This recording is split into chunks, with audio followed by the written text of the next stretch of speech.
ಕ್ಷಣಗಳಲ್ಲಿ ಬಂದು ಹೋಗ್ಬಿಡುತ್ತೆ, ಅಷ್ಟು ಫಾಸ್ಟ್ ಅದು. ಪಕ್ಷಿಗಳಲ್ಲೇ ತುಂಬ ವೇಗದ ಪಕ್ಷಿ ಅಂದರೆ ಮಿಂಚುಳ್ಳಿ.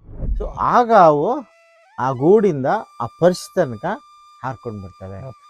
ಇದು ಅವುಗಳ ಮೊದಲ ನಡಿಗೆ. ತೋರಿಸ್ತಾ ಇದೆ ನೋಡಲೆ, ಹಿಂಗೆ ಬರಬೇಕು, ಹಿಂಗೆ ಹೊಡ್ಕೊಂಡು ತಿನ್ಬೇಕು ಅಂತ ಕಲಿಸ್ತಾ ಇದೆ. ತನ್ನ ಎದುರುಗಡೆನೆ ತನ್ನ ಮರಿನ ಸಾಯಿಸ್ಬಿಟ್ರೆ ಒಂದು ಸ್ವಲ್ಪ ಹೊತ್ತು ಕೂಗಾಡುತ್ತೆ, ಕೊರಗಾಡುತ್ತೆ, ಆಮೇಲೆ ಸಹಜವಾದ ಲೈಫಿಗೆ ಬಂದ್ಬಿಡ್ತಾವೆ. ನೀಟಾಗಿ ಬಂದಿದ್ದೆ ನೀರು ಒಳಗಡೆಗೆ ಹೋಗಿ ನೀರು ಹಿಡ್ಕೊಂಡು ಹೋಗ್ಬಿಡ್ತೀವಿ, ರಾಕೆಟ್ ಥರ.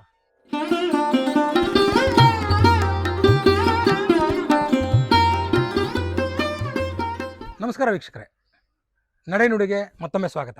ಇದು ಕಾಡಿಗೆ ಕಣ್ಣು ಸರಣಿಯ 4ನೇ ಎಪಿಸೋಡ್. ಇದರಲ್ಲಿ ಕಲಿಮುಲ್ಲಾ ಅವರು ಕೋವಿಡ್ ಸಮಯದಲ್ಲಿ ಅವ್ರ ಊರ ಹತ್ರ ಇರೋ ಕೆರೆ ಪಕ್ಕ ಮಿಂಚುಳ್ಳಿಗೆ ಒಂದು ಬಾಣಂತನ ಮಾಡಿದ್ದಾರೆ. ಆ ಮಿಂಚುಳ್ಳಿ ಬಾಣಂತನದ ಬಗ್ಗೆ ಅವ್ರ ಹತ್ರನೇ ತಿಳ್ಕೊಳ್ಳೋಣ ಬನ್ನಿ. ಅವ್ರು ಈಗ ಮತ್ತೊಂದು ಮಿಂಚುಳ್ಳಿನ ಕಾಯ್ತಾ ಕೂತಿದ್ದಾರೆ, ಅಲ್ಲಿಗೆ ಹೋಗಿ. ನಮಸ್ತೆ ಸರ್. ನಮಸ್ತೆ. ನಡೆನುಡಿಗೆ ಮತ್ತೊಮ್ಮೆ ಸ್ವಾಗತ. ನಿಮ್ಮ ಕಾಡಿಗೆ ಕಣ್ಣನ 4ನೇ ಎಪಿಸೋಡ್ ಇದು. ನೀವೇನೋ ಮಿಂಚುಳ್ಳಿಗೆ ಬಾಣಂತನ ಮಾಡಿದ್ರಂತಲ್ಲ, ಆ ಬಾಣಂತನದ ಬಗ್ಗೆ ಕೇಳೋಣ ಅಂತೇಳಿ ಬಂದಿದ್ದೀವಿ. ನೀವು ಮಿಂಚುಳ್ಳಿನೇ ಕಾಯ್ಕೊಂಡು ಕೂತಿದ್ದೀರಾ ಅಂತ ಗೊತ್ತಾಯ್ತು. ಹೌದು. ಸೊ ಮಿಂಚುಳ್ಳಿ ಜೊತೆ ನಿಮ್ಮನ್ನ ಹಿಡಿದು ಹಾಕಿ ಬಾಣಂತನದ ವಿವರ ತಗೊಳ್ಳೋಣ ಅಂತ. ಸರ್ ಹೇಳಿ, ನಮ್ಮ ವೀಕ್ಷಕರಿಗೆ ನಿಮ್ ಮಿಂಚುಳ್ಳಿ ಬಾಣಂತನದ ಬಗ್ಗೆ ಎಕ್ಸ್ಪ್ಲೈನ್ ಮಾಡಿ ಸರ್. ಬಿಫೋರ್ ದಟ್ ಇನ್ನೊಂದು ಕ್ವಶನ್. ಪಕ್ಷಿ ವೀಕ್ಷಣೆಗೆ ಬರ್ಬೇಕಾದ್ರೆ ಯಾರೇ ಆಗಿರ್ಬೋದು, ಬೇಸಿಕ್ ಆಗಿ ಅವ್ರು ಏನನ್ನ ತಿಳ್ಕೊಂಡ್ ಬಂದ್ರೆ ಒಳ್ಳೇದು? ಒಂದಿಷ್ಟು ಪಕ್ಷಿಗಳ ಬಗ್ಗೆ ಬೇಕಾದಷ್ಟು ಮಾಹಿತಿಗಳಿದೆ. ಸಲೀಂ ಅಲಿ ಅವ್ರ ಪುಸ್ತಕ ಇದೆ, ಇಂಡಿಯನ್ ಬರ್ಡ್ಸ್ ಮೇಲೆ ಇದೆ, ತುಂಬ ಪುಸ್ತಕಗಳಿದೆ. ತೇಜಸ್ವಿ ಹಕ್ಕಿ ಪುಕ್ಕ ಇದೆ ಕನ್ನಡದಲ್ಲಿ. ಅವನ್ನೆಲ್ಲ ಒಂಚೂರು ಓದ್ಕೊಂಡು ಬಂದ್ರೆ ಆ ಪಕ್ಷಿಯ ಬಗ್ಗೆ, ಅದ್ರ ನಡವಳಿಕೆ ಬಗ್ಗೆ, ಗೂಡು ಕಟ್ಟೋ ಬಗ್ಗೆ ಇತ್ಯಾದಿಗಳ ವಿವರಗಳು ಗೊತ್ತಾದ್ರೆ ನೋಡೋದು ಸುಲಭ. ಆಮೇಲೆ ನಾವು ಯಾವ್ದನ್ನ ನೋಡ್ತೀವೋ ಅದ್ರದ್ದು ಗುರುತು ಪರಿಚಯ ಇದ್ದಾಗ ಅದ್ರ ಆತ್ಮೀಯತೆ ಹೆಚ್ಚಾಗುತ್ತೆ. ಇಲ್ದಿದ್ರೆ ಎಲ್ಲ ಪಕ್ಷಿಗಳು ಅದೇ ತರ ಅನ್ಸುತ್ತೆ. ಕೊನೆ ಪಕ್ಷ ಒಂದ್ ಸ್ವಲ್ಪ ತಿಳ್ಕೊಂಡು ಬರೋದು ಒಳ್ಳೇದು. ಎರಡನೇದು, ಬರೀ ಪಕ್ಷಿ ನೋಡ್ತೀನಿ ಅನ್ನೋರಿಗೆ ಒಂದು ಬ್ಯಾನಕ್ಯುಲರ್ ಇದ್ರೆ ಒಳ್ಳೇದು. ಇಲ್ಲ ಫೋಟೋಗ್ರಫಿ ಮಾಡ್ತೀವಿ ಅನ್ನೋರಿಗೆ ಸ್ವಲ್ಪ ಈ ಥರದ ದೊಡ್ಡ ಲೆನ್ಸ್ ಇರೋದು ಬೇಕಾಗುತ್ತೆ. ಯಾಕಂದ್ರೆ ಪಕ್ಷಿಗಳು ಯಾವಾಗಲೂ ಮನುಷ್ಯನ ಹತ್ರಕ್ಕೆ ಬರಲ್ಲ. ಹಾಗಾಗಿ ನಮ್ಮ ಲೆನ್ಸ್ ಅದ್ರ ಹತ್ರಕ್ಕೆ ಹೋಗ್ಬೇಕು, ದೂರನೇ ಇದ್ದು ಫೋಟೋ ತೆಗಿಬೇಕು. ಆಮೇಲೆ ಫೋಟೋ ತೆಗಿಯುವಾಗ ಅವಳಿಗೆ ತೊಂದರೆ ಆಗದಿದ್ದು ನೋಡ್ಕೊಳ್ಳೋದ್ರ ಜೊತೆಲಿ ಈಗ ನೋಡಿ, ಈಗ ಆಗಲೇ ಅಲ್ಲಿ ಮಿಂಚುಳ್ಳಿ ಬಂದು ಕೂತಿತ್ತು. ಈಗ ಗೊತ್ತಾಯ್ತು ಅದ್ರದ್ದು ಜಾಗ ಅದು ಅಂತ. ಆಮೇಲೆ ಅಲ್ಲಿಂದ ಹಾರ್ಬಿಟ್ಟು ಅಲ್ಲಿಗೆ ಹೋಯ್ತು, ಆಯ್ತಾ. ಅಲ್ಲಿಂದ ಈ ಕಡೆ ಹೋಗಿದೆ, ಒಂದೊಂದ್ಸಲ ಆ ಕಡ್ಡಿಲ್ಲೂ ಕೂರುತ್ತೆ. ಹೀಗೆ ನೋಡಿ ಅಲ್ಲಿ ಬರ್ತಾ ಇದೆ, ಅಲ್ಲಿ ಕೂತ್ಕೋತು. ಹೀಗೆ ಈಗ ನೀರ್ ಮೇಲೆ ಬರುತ್ತೆ. ಅದ್ರದ್ದೇ ಆದ ಕೆಲವು ಜಾಗಗಳಿದೆ. ಸೊ ಅದನ್ನ ಗುರುತು ಮಾಡ್ಕೋಬೇಕು. ಸೊ ಬರುತ್ತೆ, ಅದು ನಾರ್ಮಲಿ ಬರುತ್ತೆ. ಯಾಕಂದ್ರೆ ಅಲ್ಲಿ ಕೂತ್ರೆ ಅದಕ್ಕೆ ಮೀನು ಹೆಕ್ಕೋದು ಬಹಳ ಸುಲಭ ಅಂತ. ನಿಮ್ಮ ಮತ್ತು ಮಿಂಚುಳ್ಳಿ, ಈಗ ಬಾಣಂತನ ಮಾಡಿರೋ ಮಿಂಚುಳ್ಳಿದು ಸ್ನೇಹ ಆಗಿದ್ದು ಕೋವಿಡ್ ಗ್ಯಾಪ್ ಅಲ್ಲಿ ಅಂತ ನಾನು ತಿಳ್ಕೊಂಡೆ. ಸೊ ಅದು ಹೆಂಗೆ ಸಿಕ್ತು, ಹೆಂಗ್ ಪರಿಚಯ ಆಗಿದ್ದು? ಅದು ಕೋವಿಡ್ ಸಮಯದಲ್ಲಿ ಮನೆ ಬಿಟ್ಟು ಯಾರು ಹೋಗಂಗಿರ್ಲಿಲ್ಲ, ಮನೇಲೇ ಇದ್ವಿ. ಕ್ಯಾಮ್ರಾ ಹತ್ರ ಕರಿತಾ ಇರುತ್ತೆ, ಬಾ ರೆಡಿ ಹೋಗೋಣ. ಏನ್ ಇಷ್ಟಿರ ಆಯ್ತಲ್ಲ, ಮನುಷ್ಯ ಯಾವಾಗ್ಲೂ ಕೂರ್ಬಾರ್ದು. ಕೂತ ತಕ್ಷಣ ಅವ್ರೊಳಗಿರೋ ವಿಕಾರಗಳೆಲ್ಲ ಹೊರಗೆ ಬರ್ತವೆ, ಒಳ್ಳೆತನಗಳು ನಾಶ ಆಗ್ಬಿಡ್ತವೆ. ಸೊ ನಾನು ಏನಾದ್ರು ಮಾಡಿ ಒಂದು ಇದ್ ಮಾಡ ಅಂತ, ಕೆರೆ ಇದೆ ಅಬ್ಬಲ್ಗೆರೆ ಅಂತೇಳಿ, ಆ ಕೆರೆ ಹತ್ರಕ್ಕೆ ಹೋದೆ. ಅಬ್ಬಲ್ಗೆರೆ ಅಂದ್ರೆ ಇಲ್ಲಿ ಶಿವಮೊಗ್ಗದ ಹತ್ರ ಅಬ್ಬಲ್ಗೆರೆ ಅಂತ ಕೆರೆ ಇದೆ, ಅಲ್ಲಿಗೆ ಹೋದೆ. ಅಲ್ಲಿಗೆ ಹೋದಾಗ ಮಿಂಚುಳ್ಳಿ ಬಂದು ಮೀನನ್ನ ಪಟ್ ಅಂತ ಹೊಡ್ಕೊಂಡು ಹೋಗ್ತಾ ಇತ್ತು. ನಮ್ಗೆ ಅದು ಬಂದು ಹೊಡೆದು ತಗೊಂಡು ಹೋಗೋದನ್ನ ಫೋಟೋ ತೆಗಿಯೋಣ ಅಂತ. ಆದ್ರೆ ಅದು ತುಂಬಾ ಕಷ್ಟ. ಯಾಕಂದ್ರೆ ಅದು ಎಷ್ಟು ವೇಗವಾಗಿ ಬರುತ್ತೆ ಅಂದ್ರೆ, ನೀವು ಕ್ಯಾಮ್ರಾದ ಶಟರ್ ಸ್ಪೀಡು 4000-5000 ಮೇಲಿರ್ಬೇಕು, ಕರೆಕ್ಟಾಗಿ ಫೋಕಸ್ ಆಗಬೇಕು. ಕೆಲವೇ ಕ್ಷಣಗಳಲ್ಲಿ ಬಂದು ಹೋಗ್ಬಿಡುತ್ತೆ, ಅಷ್ಟು ಫಾಸ್ಟ್ ಅದು. ಪಕ್ಷಿಗಳಲ್ಲೇ ತುಂಬಾ ವೇಗದ ಪಕ್ಷಿ ಅಂದ್ರೆ ಮಿಂಚುಳ್ಳಿ. ಮಿಂಚಿನಂತೆ ಬಂದು ಹೋಗುವ ಕಳ್ಳಿ ಅದು. ಅಲ್ಲಿ ಅದಕ್ಕೆ ಕಿಂಗ್ ಫಿಶರ್ ಅಂತ ಇಟ್ಟಿದ್ದ, ಅದಕ್ಕೆ ಗೊತ್ತಿಲ್ಲ. ಸೊ ಅದು ಬಂದು ಹಿಂಗೆ ತಗೊಂಡೋಗ್ತಿತ್ತು.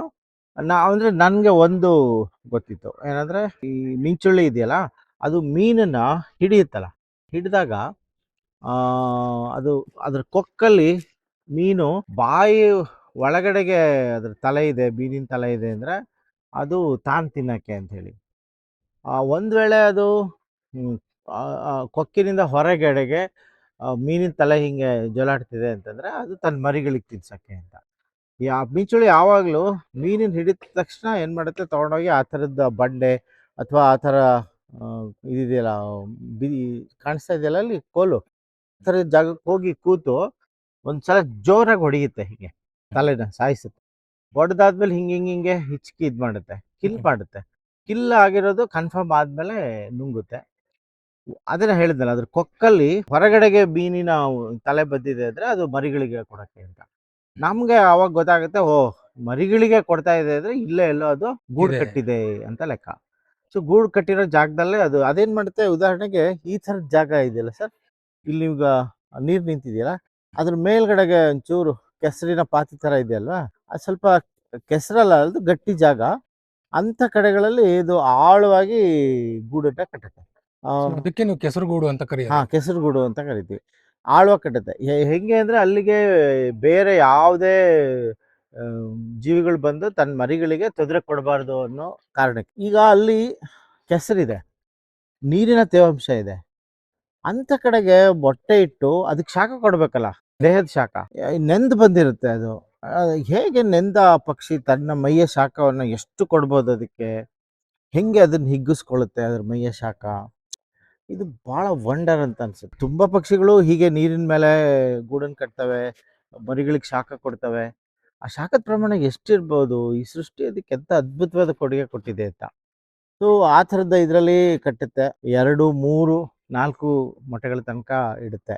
ಈಗ ನಾನು ಹೇಳ್ತಾ ಇರೋಂಥದ್ದು ವೈಟ್ ಬ್ರೆಸ್ಟೆಡ್ ಕಿಂಗ್ ಫಿಶರ್ ಅಂತ ಹೇಳಿ. ಸ್ವಲ್ಪ ಗಾತ್ರದಲ್ಲಿ ದೊಡ್ಡದು. ಮತ್ತೆ ಅದು ಭಾಳ ವೇಗವಾಗಿ ಶಿಕಾರಿ ಮಾಡಿ ತಗೊಂಡು ಹೋಗುವಂತಹ ಗುಣ ಇರುವ ಪಕ್ಷಿ ಅದು.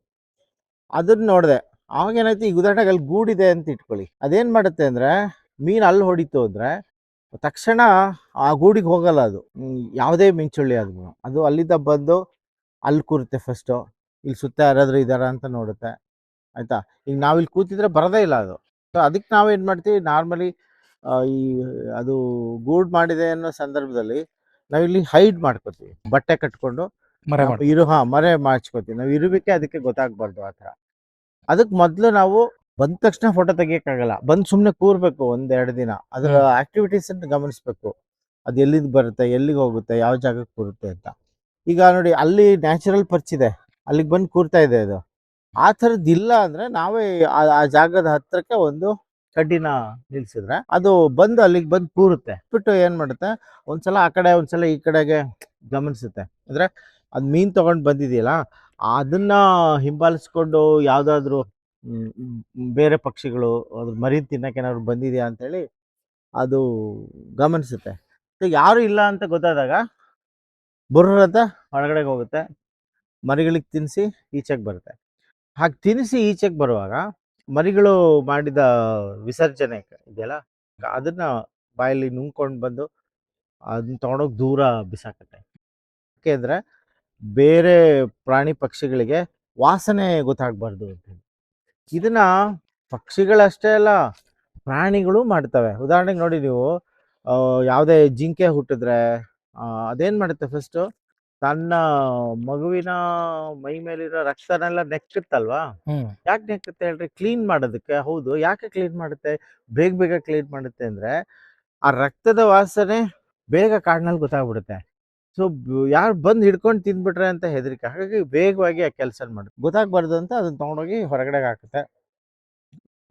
ಏನು ಆಶ್ಚರ್ಯ ಏನಂದ್ರೆ, ಅದು ಹಿಡ್ಕೊಂಡು ಬರುತ್ತಲ್ಲ, ಸೈಜು, ಈ ಮೀನಿನ ಸೈಜು ಅಥವಾ ಜೇಡ ತರುತ್ತೆ, ಓತಿಕೆತ ತರುತ್ತೆ, ಚೇಳು ಹಿಡ್ಕೊಂಡು ಬರುತ್ತೆ, ಸಣ್ಣ ಸಣ್ಣ ಹಾವು ಹಿಡ್ಕೊಂಡು ಬರುತ್ತೆ, ಕಪ್ಪೆ ಹಿಡ್ಕೊಂಡು ಬರುತ್ತೆ, ಏಡಿ, ಸೀಗಡಿ, ಈ ಥರ ಬೇರೆ ಬೇರೆ ಫುಡ್ ಎಲ್ಲ ತರ್ತಾರೆ. ಅಂದರೆ ವಿಟಮಿನ್ಸು, ಮಿನರಲ್ಸು ಬೇರೆ ಬೇರೆ ಥರ ಬೇಕು ಅನ್ನೋ ಕಾರಣಕ್ಕೋಸ್ಕರ.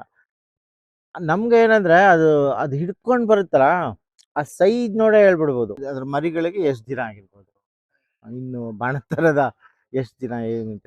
ಸೈಜ್ ದೊಡ್ಡದಾಗ್ತಾ ಇದೆ ಅಂದ್ರೆ ಮರಿಗಳು ದೊಡ್ಡ ಆಗ್ತಿದೆ. ಓಕೆ, ನಿಮ್ ಮಿಂಚುಳ್ಳಿ ಮರಿ ಮಾಡ್ತು. ಮರಿ ಮಾಡಿದ್ಮೇಲೆ ವಾಟ್ ನೆಕ್ಸ್ಟ್? ಅಂದ್ರೆ ಒಂದೇನಂದ್ರೆ, ಅದ್ ನೋಡ್ರಿ, ಅದು ಟಿಟಿಬಾ ಅಂತ ಹೇಳಿ, ಅದು ಭಯಂಕರ ಚಾಡಿಕೋರ ಪಕ್ಷಿ ಅಂತ.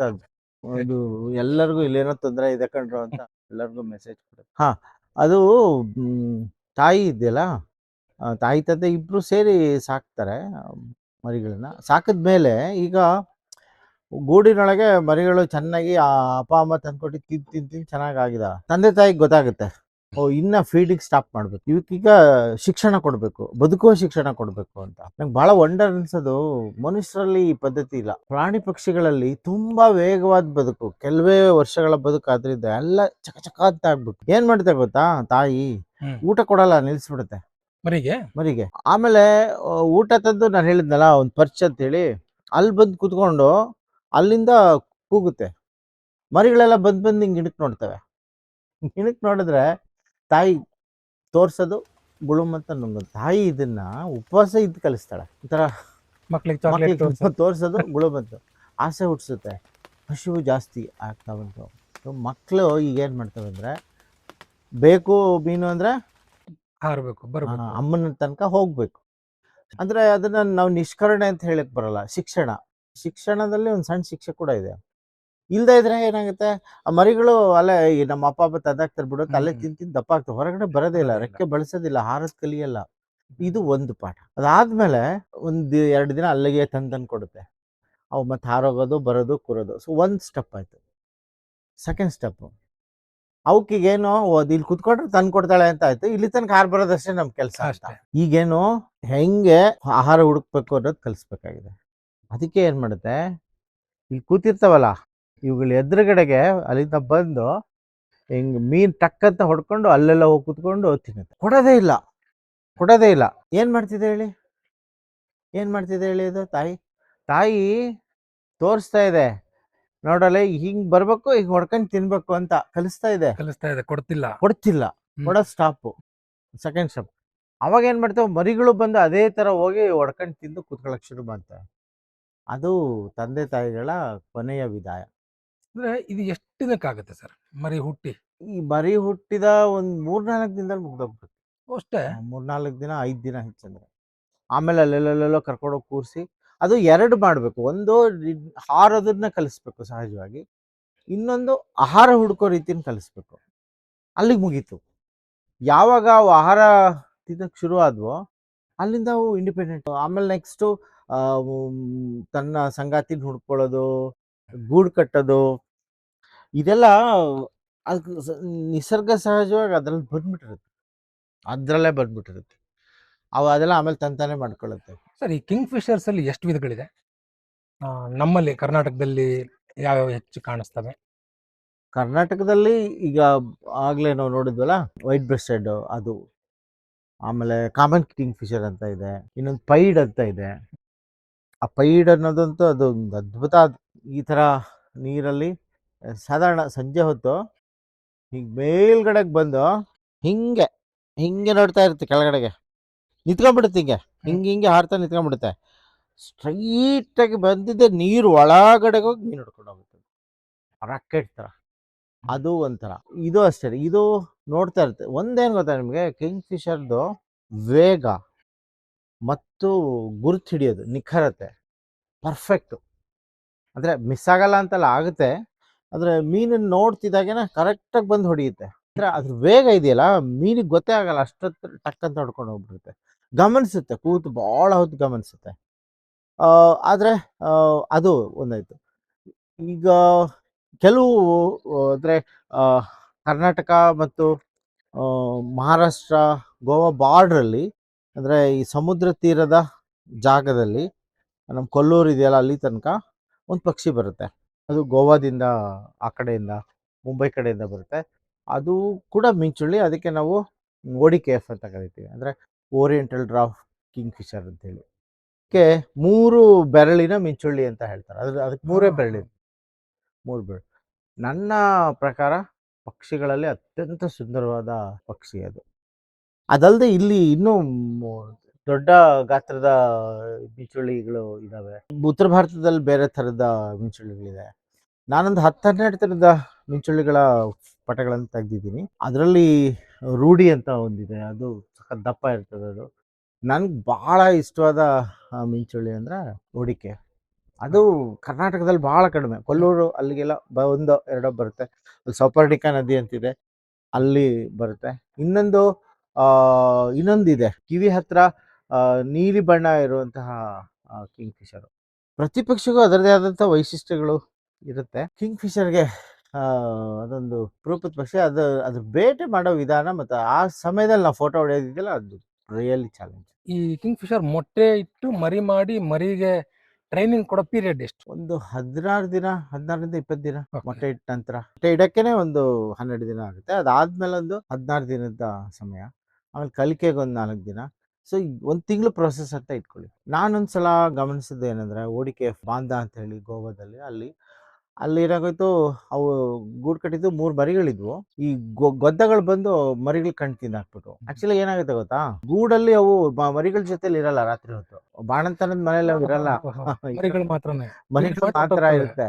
ಅದು ಆ ಥರ ದೂರ ಎಲ್ಲರೂ ಹೋಗಿ ಕೂತ್ಬಿಟ್ಟು ತನ್ನ ಗೂಡನ್ನ ಗಮನಿಸ್ತಾ ಇರುತ್ತೆ, ಅಲ್ಲೇ ಕೂತಿರ್ತವೆ. ಆ ಸಮಯದಲ್ಲಿ ಗೊದ್ದೆಗಳು ಹೋಗಿ ತಿಂದಾಕ್ಬಿಟ್ಟು ಕಣ್ಣೆಲ್ಲ ನಮ್ಗೆ ಮುಗಿತಪ್ಪ ಕತೆ ಇದ್ನ ಅಂತ ಹೇಳಿ ಅನ್ಕೊಂಡ್ವಿ. ನಾವು ಸಿಗ್ಲಿಲ್ಲ, ಫೋಟೋ ತೆಗಿಯಕ್ ಆಗ್ಲಿಲ್ಲ, ನಾವು ವಾಪಸ್ ಬಂದ್ವಿ. ಆದ್ರೆ ಎಲ್ಲೋ ಒಂದ್ ಕಡೆ ಮನ್ಸಿಗೆ ಬಹಳ ಕುರಿತಾ ಇತ್ತು, ಪಾಪ ಮಕ್ಳು ಸತ್ತೋಗ್ಬಿಟ್ವಲ್ಲ, ಹೆಂಗೆ ಏನು ಅಂತ. ಯಾಕಂದ್ರೆ ವರ್ಷದಲ್ಲಿ ಒಂದೇ ಸಲ ಆ ಸಮಯದ ಪೀರಿಯಡ್ ಇರುತ್ತೆ ಆಪರ್ಚುನಿಟಿ ಅಂತ.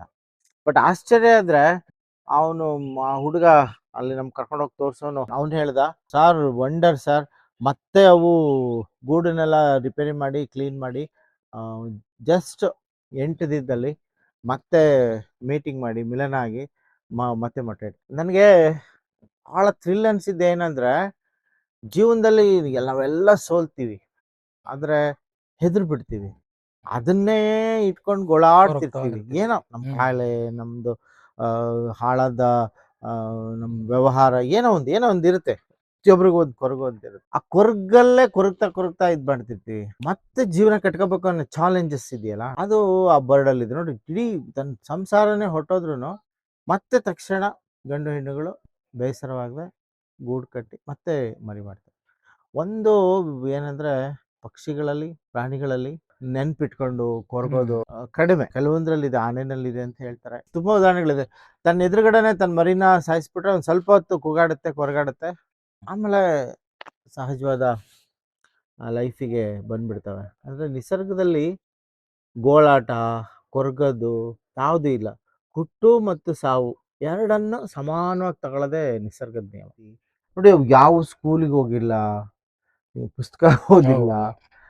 ಪ್ರಕೃತಿ ಮಾತ್ರ ನಿಜವಾದ ಗಿಫ್ಟ್ ಅಂದ್ರೆ ಅವಕ್ಕೆ ಕೊಟ್ಟಿರೋದು. ನೀನ್ ಹೆಂಗ್ ಗೂಡು ಕಟ್ಬೇಕು ಅನ್ನೋದನ್ನ ಮೊಟ್ಟೆಲ್ಲೇ ಹೇಳಿ ಕಳಿಸ್ಬಿಟ್ಟಿದ್ಯಲ್ವಾ. ನಾವು ಇಂಜಿನಿಯರ್ ಹತ್ರ ಹೋಗ್ಬೇಕು, ನಮ್ಗೇನು ಗೊತ್ತಿಲ್ಲ. ನನ್ನ ಪ್ರಕಾರ ಮನುಷ್ಯ 0 ಬುದ್ಧಿಯಿಂದ ಶುರು ಆಗ್ತಾನೆ ಅಂತ. ಆದ್ರೆ ಅವುಗಳಿಗೆ ಬುದ್ಧಿ, ಬದುಕುವ ಚಾತುರ್ಯತೆ ಎಲ್ಲವೂ ನಿಸರ್ಗದಲ್ಲೇ, ಮೊಟ್ಟೆ ರೂಪದಲ್ಲೇ, ಜೀವ ತಂತುಗಳಲ್ಲೇ ಬಂದ್ಬಿಟ್ಟಿರ್ತದೆ. ಪ್ರತಿ ಪಕ್ಷಿನೂ ಆ ವಿಷಯದಲ್ಲಿ ವೈಶಿಷ್ಟ್ಯ. ಕಿಂಗ್ಫಿಶರು ಎಲ್ಲರೂ ನೋಡಿರ್ತೀರಿ, ನೀವು ಹಳ್ಳಿ ಕಡೆ, ಮನೆ ಕಡೆ, ಎಲ್ಲ ಕಡೆಗೂ ಇರುತ್ತೆ. ಬರೀ ಸುಮ್ಮನೆ ಪಕ್ಷಿದ್ ನೋಡಿರೋದಲ್ಲ, ಅದ್ರ ಈ ಜೀವನ ಕ್ರಮನ ಒಂದ್ಸಲ ನೋಡಿದ್ರೆ ನೀವು ಬಹಳ ಮುಖ್ಯ ನೋಡ್ರಿ. ಎಷ್ಟು ಜಾಗರೂಕ ಅನ್ನೋದು ಇದೆಯಲ್ಲ, ಅದು ಗೂಡೊಳಗೆ ಹೋಗಕ್ ಮೊದ್ಲು ಒಂದು ಶಬ್ದ ಮಾಡುತ್ತೆ, ಬರಕ್ ಮೊದ್ಲು ಒಂದು ಶಬ್ದ ಮಾಡುತ್ತೆ. ಮರಿಗಳಿಗೆ ಅಲರ್ಟ್, ರೆಡಿ ಆಗಿದ್ದೀನಿ, ನಾನು ಬರ್ತಾ ಇದ್ದೀನಿ ಅಂತ. ಒಳಗಡೆ ಹೋದ್ಮೇಲೂ ತಿನ್ಸುತ್ತಲ್ಲ, ತಿನ್ಸುವಾಗ 4 ಮರಿ ಇರ್ತವೆ, 4 ಬಾಯ್ ಬಿಡ್ತಿರ್ತವೆ ಹಿಂಗೆ. ಎಲ್ಲ ಮುಸ್ಲಿಗಳು ಒಂದೇ ತರ ಇರ್ತಾರೆ. ಯಾವ್ದು ತಿನ್ಸಿದೀರಿ ಅಂತ ಹೆಂಗ್ ಗೊತ್ತಾಗುತ್ತೆ, ಮಾಡ್ಕೋಬೇಕು ತಾಯಿ. ಅದೆಷ್ಟು ಹುಷಾರಿ ಅಂದ್ರೆ, ಕೊಕ್ಕಲ್ಲಿ ಇಟ್ಕೊಂಡು ಹೋಗಿರುತ್ತಲ್ಲ ಇದನ್ನ, ಫಸ್ಟ್ ಅಂತ ಅಷ್ಟು ಬಾಯಿ ತೆಗಿತವೆ. ಈ ಸ್ವಲ್ಪ ಹೊತ್ತಿಗೆ ಮುಂಚೆ ತಿಂದಿದ್ದು ಬಾಯಿ ತೆಗಿಯುತ್ತೆ, ಅವಾಗ್ಲೇ ತಿಂದಿದ್ದು ಬಾಯಿ ತೆಗಿಯುತ್ತೆ, ಏನು ತಿಂದೇ ಇರೋದು ಉಪವಾಸ, ಬೆಳಗಿಂದ ಏನು ಕೊಟ್ಟಿಲ್ಲ ಅದು ಬಾಯಿ ತೆಗಿಯುತ್ತೆ. ಅದೇನ್ ಮಾಡುತ್ತೆ ಅಂದ್ರೆ, ಹಿಂಗ್ ಬಾಯಲ್ಲಿ ಇಡುತ್ತೆ, ಬಿಡಲ್ಲ, ಹಿಂಗ್ ಹಿಡಿಯುತ್ತೆ. ಕೊಟ್ಟಾಗ ಯಾವ ಮರಿ ಬಹಳ ಆವೇಶದಿಂದ ಅದನ್ನ ಕಸ್ಕೊಳ್ಳುತ್ತೋ ಅದಕ್ಕೆ ಕೊಡುತ್ತೆ, ಅದು ಹಸ್ತಿದೆ ಅಂತ. ಅದು ಹಸ್ತಿದೆ ಅಂತೇಳಿ. ಅದು ಹಿಂಗಿಟ್ರೆ ಅದು ಇನ್ನೂ ಬಹಳ ಲೇಜಿ ಇದ್ ಮಾಡ್ತಿದೆ ಅಂದ್ರೆ, ಇದು ಕೊಟ್ಟೆ ತುಂಬಿದೆ ಅಂತ ಇದ್ಕೊಂಡ್ಬಿಡುತ್ತೆ. ಮಾಡುತ್ತದು ಇಟ್ಟು ಕೊಟ್ಟು ಚೆಕ್ ಮಾಡುತ್ತೆ. ನೋಡ್ರಿ ಎಷ್ಟು ಚೆನ್ನಾಗಿದೆ, ಹಸುವಿದ್ದವನ ಕಿತ್ಕೊಂಡು ತಿಂತಾನೆ. ಆಮೇಲೆ ಕೆಲವು ಸಲ ಏನಾಗಿರುತ್ತೆ, ಈ ಕೊಟ್ಟು ಹೋಗಿರುತ್ತೆ, ಇನ್ನೊಂದು ಹಾವರಣಿ ನುಗ್ಸೋಗ್ಬಿಡುತ್ತೆ. ಎಷ್ಟಂದ್ರೆ ಆ ಮರಿ ತನಗಿಂತಲೂ ಉದ್ದದ ಇದನ್ನ ಬಾಲ ಸಮೇತ ನುಂಗ್ಬೇಕಲ್ಲ, ಪಕ ಅಂತ ನುಂಗ್ತಾವಂದ್ರೆ ಅವು ಒಂದೊಂದ್ಸಲ ಪೂರ್ತಿ ನುಂಗಕ್ಕಾಗಿರಲ್ಲ, ಅರ್ಧಕ್ಕೆ ಸಿಗಾಕೊಂಡ್ಬಿಟ್ಟಿರುತ್ತೆ. ಸಿಗಲ್ಲ, ಸತ್ತು ಹೋಗ್ಬಿಡುತ್ತೆ ಪಕ್ಷಿಗಳು. ಅವಾಗ ಅದು ಬಂದು ನೋಡುತ್ತೆ, ಅದು ಭಾಳ ಒದ್ದಾಡ್ತಿದ್ರೆ ಮುಲಾಜಿಲ್ದಂಗೆ ಕಿತ್ಕೊಳ್ಳುತ್ತೆ. ಕಿತ್ಕೊಂಡ್ಬಿಟ್ಟು ಮತ್ತೆ ತಿನ್ಸೋದಕ್ಕೆ ಯಾವುದು ಹಸಿವಿಲ್ಲ ಅಂದ್ರೆ ಅದೇ ಬಂದು ಹೊರಗಡೆ ತಿನ್ನಿ. ಎಷ್ಟು ಕೇರ್ ಮಾಡುತ್ತೆ, ಎಷ್ಟು ತಿಳ್ಕೊಳ್ಳುತ್ತೆ ಅಂತ. ಬಂದು ಕುತ್ಕೊಂಡು ನೋಡುತ್ತೆ. ತಿನ್ಸಾದ್ಮೇಲೆ ಅವು ಕಕ್ಕ ಮಾಡೋದು ಕಾಯ್ತಾ ಇರುತ್ತೆ, ತಗೊಂಡೋಗೋದಕ್ಕೆ ಕಾಯುತ್ತೆ, ಹಿಂಗ್ ನೋಡ್ತಾ ಇರುತ್ತೆ. ಗಂಡು ಅಲ್ಲೆಲ್ಲೋ ಶಿಕಾರಿ ಮಾಡ್ಕೊಂಡ್ಬಂದು ಅಲ್ಲಿ ಕೂತ್ಕೊಂಡು ಕರಿಯುತ್ತೆ. ಹೆಣ್ಣು ಅಲ್ಲಿಂದ ಹೋಗಿ ಇಸ್ಕೊಂಡು ಬಂದು ಫೀಡ್ ಹೌದು. ಮಾಡ್ತವೆ. ಅಂದ್ರೆ ಎರಡು ಒಟ್ಟಿಗೆ ಕೆಲಸ ಮಾಡ್ತಿರ್ತವೆ. ಹೌದೌದು, ಎರಡು ಒಟ್ಟಿಗೆ ಕೆಲಸ ಮಾಡ್ತವೆ. ಕೆಲವು ಸಲ ಗಂಡು ಬರುತ್ತೆ, ಸಲ ಬರಲ್ಲ. ಗಂಡು ಶೈ. ಯಾವಾಗಲೂ ಪ್ರಾಣಿ ಮತ್ತು ಪಕ್ಷಿಗಳಲ್ಲಿ ಮರಿ ಹಾಕಿದ ತಾಯಿ ಇದ್ದಾಳಲ್ಲ, ಅವಳು ಆ ಸಮಯದಲ್ಲಿ ಭಯಂಕರ ರ್ಯಾಷನಲ್, ಅಂದ್ರೆ ಅವಳೊಂದು ಅಗ್ರೆಸಿವ್ ಆಗಿರ್ತಾಳೆ. ಸಿಕ್ಕಾಪಟ್ಟೆ ಧೈರ್ಯ ಬಂದಿರುತ್ತೆ.